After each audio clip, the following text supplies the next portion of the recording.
Hello बच्चों, आज हम लोग सीबीएसई 2013 और 2020 में पूछे गए एक प्रॉब्लम को सॉल्व करेंगे। 2013 और 2020 में दो बार ये सवाल को पूछा गया है, तो इम्पॉर्टेंट सवाल है।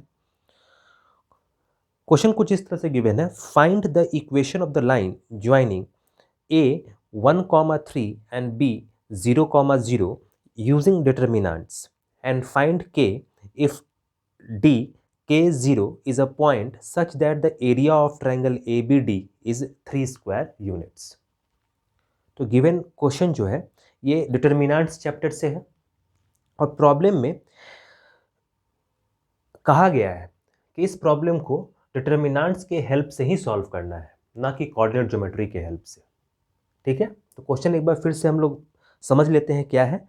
Find the equation of the line joining A 1,3 and B 0,0 using determinants. यहाँ कहा गया है using determinants and find K if D K0 is a point such that area of triangle ABD is 3 square units। CBSE 2013 और 20 में ये पूछा गया है सवाल, तो इसको कैसे सॉल्व करना है ये देखते हैं। सपोज बच्चों एक स्ट्रेट लाइन को कंसिडर करते हैं। एक स्ट्रेट लाइन है जिस पे पॉइंट्स ए बी मार्क किया गया है। ठीक है, इसी स्ट्रेट लाइन का इक्वेशन निकालना है। तो कोऑर्डिनेट ज्योमेट्री में हम लोग क्या करते हैं कि जिस स्ट्रेट लाइन का इक्वेशन निकालना होता है उस पे हम लोग एक पॉइंट मार्क करते हैं और इसको एक्स वाई लिखते हैं।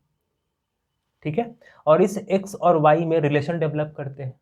लेकिन ये कोऑर्डिनेट ज्योमेट्री का तरीका हो गया। प्रॉब्लम को डिटर्मिनेंट के हेल्प से सॉल्व करना है तो उस तरीके से सोचना होगा। अब जब हम लोग इस पॉइंट को इसी स्ट्रेट लाइन पे कंसीडर कर रहे हैं तो डिटर्मिनेंट मेथड क्या कहता है कि एरिया के टर्म्स में ही सोचना है। तब इन तीनों पॉइंट्स से जो एरिया बन रहा है वो क्या होगा, 0। अगर यही पॉइंट अगर यहाँ लाई कर रहा होता और इन तीनों पॉइंट्स को जोड़ते तो एक ट्रायंगल फॉर्म होता और उस ट्रायंगल का एरिया हम लोग निकाल सकते थे। पर ये पॉइंट इसी लाइन पे लाई कर रहा है, इसका मतलब एरिया क्या हो जाएगा, 0। और एरिया फाइंड करते समय हम लोग डिटर्मिनेंट का यूज करते हैं। ठीक है, तो डिटर्मिनेंट के हेल्प से हम लोग आगे बढ़ेंगे और फिर हम लोग आसानी से निकाल पाएंगे कि इस x और y के बीच में क्या रिलेशन है।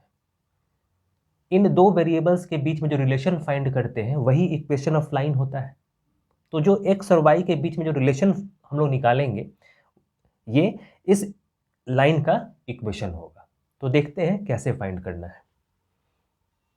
जब एरिया कैलकुलेट करते हैं, जब एरिया 0 नहीं हो तब हम लोग फॉर्मूला क्या लिखते हैं कि area of triangle equals to half. Coordinate के टर्म्स में क्या लिखते हैं, पहले x coordinate x1 x2 x3, then y coordinate y1 y2 y3 1 1 1। जब एरिया 0 नहीं है तब। लेकिन इस केस में इन तीनों पॉइंट्स के कारण जो एरिया बन रहा है वो क्या है, 0। तो ये जो एरिया है इसका वैल्यू क्या आना चाहिए, 0। ठीक है, इस टोटल का एरिया का वैल्यू 0 होना चाहिए।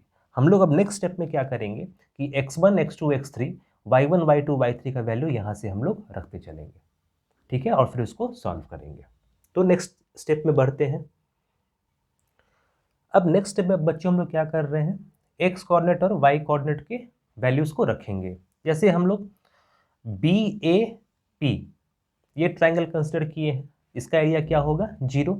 तो सबसे पहले x कोऑर्डिनेट तो 0 1 और x, तो 0 1 और x। फिर y कोऑर्डिनेट 0 3 y 0 3 y, एक ऑर्डर मेंटेन कर रहे हैं और फिर फाइनली 1 1 1। अब इसको सॉल्व कैसे करते हैं ये पता होगा। हम लोग यहाँ देख रहे हैं 0 है, यहाँ देख रहे हैं 0 है, तो ये इन दो टर्म्स को नहीं कंसिडर करेंगे क्योंकि ये टोटल वैल्यू क्या हो जाएगा, 0। केवल 1 के वैल्यू को कंसिडर करेंगे और इसको इस तरह से दोनों रोज को हम लोग ढकने के बाद जो वैल्यू बचता है उसको लिखेंगे। तो ये हो जाएगा 1 into y y minus 3x, y minus 3x। तो y minus 3x equals to 0। यहाँ लास्ट जो कॉलम है उससे आगे बढ़ते हैं। यहाँ 1 है, इन दो को तो नहीं लेंगे, केवल 1 को लेंगे। तो यहाँ हम लोग लिख सकते हैं 1 के कॉलम और रो को ढकने के बाद y minus 3 equals to y minus 3x। यहाँ पे हम लोग इस तरह सॉल्व कर सकते हैं 1 multiplied by y minus 3x equals to 0। ये हाफ तो ऑलरेडी 0 से मल्टीप्लाई होकर 0 हो गया, तो y minus 3x equals to 0। y minus 3x equals to 0। ठीक है, तो x और y में क्या रिलेशन मिला? y minus 3x equals to 0। और इक्वेशन ऑफ लाइन में हम लोग यही फाइंड करते हैं, इस x और y में जो पॉइंट हम लोग इस लाइन पे कंसिडर कर रहे हैं, इन दो के बीच में रिलेशन फाइंड करना है। और वो रिलेशन क्या आया? y minus 3x equals to 0। तो हम लोग कहेंगे कि इस स्ट्रेट लाइन का इक्वेशन क्या है? y इक्वल्स टू 3x या y minus 3x equals to 0। अब अगर सेटिस्फाई करा के चेक करना है कि क्या ये सही में इक्वेशन ऑफ स्ट्रेट लाइन होगा, तो किन्हीं किन्हीं भी पॉइंट्स को रख के यहाँ सेटिस्फाई कर सकते हैं। जैसे अगर बी पॉइंट इस लाइन पे लाई कर रहा है तो उसको सेटिस्फाई करना चाहिए, तो 0 0 यहाँ रखते हैं, तो 0 माइनस 0 0 0 इक्वल टू 0, सेटिस्फाइड हो गया। उस तरह से 1 और 3 यहाँ रख सकते हैं, y की जगह पे 3 और x की जगह पे 1, तो अगेन 0, तो ये बिल्कुल सही है। तो y माइनस 3x जो है इक्वल्स टू 0 इस स्ट्रेट लाइन का इक्वेशन होगा। अगर कोऑर्डिनेट ज्योमेट्री के हेल्प से अगर आगे बढ़ना होता तो 2 पॉइंट फॉर्म लगा के हम लोग सॉल्व कर सकते थे, पर यहाँ प्रॉब्लम में कहा गया था कि यूजिंग डिटर्मिनेंट, यानी एरिया के टर्म्स में सोचना है, और उसको इस तरह से हम लोग प्रोसीड करके सॉल्व कर सकते हैं। ठीक है, डिटर्मिनेंट सॉल्व करने अगर आता है और कोई दिक्कत नहीं है तो फिर कहीं कोई गलती होने का चांस नहीं है। बस ये फॉर्मूला याद रखना है, कब एरिया को 0 से इक्वेट करना है, कब एरिया नॉन जीरो होगा, ये पता होना चाहिए। जैसे पहले ही हम लोग कंसिडर किए हैं कि पी पॉइंट कहीं अगर इधर लाई कर रहा होता तो एक ट्रायंगल फॉर्म होता, और उस केस में एरिया कुछ नॉन जीरो वैल्यू होता, जीरो नहीं होता। लेकिन स्ट्रेट लाइन के क्वेश्चन के टर्म्स में जब हम लोग सोचेंगे तो ये पॉइंट इसी पे लाई करेगा, तब एरिया को 0 से इक्वेट करना होगा। नेक्स्ट बच्चों, इसी में एक सेकेंड पार्ट भी इंक्लूडेड है, find k if D K0 is a point such that area of triangle ABD is 3 square units। अब एक और पॉइंट कंसिडर करना है। अब इस P को रिमूव करेंगे हम लोग और एक D पॉइंट कंसिडर करेंगे कहीं, और फिर उससे एक ट्रायंगल फॉर्म करते हुए हम लोग अननोन वैल्यू को निकालेंगे। समझते हैं क्या कहा गया है सेकेंड पार्ट में। अब बच्चों सेकेंड पार्ट में कहा गया है कि एक D पॉइंट कंसिडर करना है। अब फर्स्ट वाले पार्ट से कोई रिलेशन नहीं है, अब सेकेंड पार्ट नए टाइप का क्वेश्चन है जिसमें कहा गया है कि ए और बी तो वैसे का वैसे ही है, और एक डी पॉइंट है जिसका कोऑर्डिनेट दिया गया है k, 0। इसको कंसिडर करना है। इससे अब एक ट्रायंगल फॉर्म हो गया। ठीक है, इन तीनों पॉइंट्स को ज्वाइन किया तो एक ट्रायंगल फॉर्म हो गया। अब क्वेश्चन में कह रहा है कि इसका एरिया जो है वो 3 स्क्वायर यूनिट्स है। इसका एरिया कितना है? इसका टोटल एरिया हो जाएगा, ये एरिया जो है ये है 3 स्क्वायर यूनिट्स। ठीक है, तो अब क्वेश्चन पूछा जा रहा है कि इस k का वैल्यू क्या होगा। k का वैल्यू यहाँ पे क्या रखें कि इन तीनों के कॉम्बिनेशन से जो एरिया निकल के आता है वो 3 हो जाए। तो अगेन एरिया ऑफ ट्रायंगल क्या होगा? पहले फॉर्मूला लिखेंगे, half x1 x2 x3 y1 y2 y3 1 1 1। अब तो 0 से इक्वेट नहीं करेंगे क्योंकि एरिया नॉन जीरो है, और इस टोटल का वैल्यू कितना होना चाहिए? Equals two plus minus 3। अब प्लस माइनस क्यों लिख रहे हैं? क्योंकि एरिया हो सकता है कि पॉजिटिव भी आए चाहे नेगेटिव भी आ सकता है। भले ही हम लोग एरिया पॉजिटिव कंसिडर करते हैं, लेकिन प्लस माइनस 3 कुछ भी आ सकता है, जिसमें हम लोग मॉड लगा के ये कह सकते हैं कि एरिया 3 स्क्वायर यूनिट्स ही होगा। लेकिन के तो यहाँ प्लस और माइनस कुछ भी हो सकता है, तो दोनों वैल्यू कंसिडर कर सकते हैं, क्योंकि कोऑर्डिनेट तो जरूरी नहीं है कि पॉजिटिव हो, नेगेटिव कोऑर्डिनेट भी हो सकता है यहाँ पे। तो प्लस माइनस 3 लेंगे तो के दोनों वैल्यूज को कंसिडर कर पाएंगे। अब बस वैल्यूज को पुट करना है और सॉल्व करना है।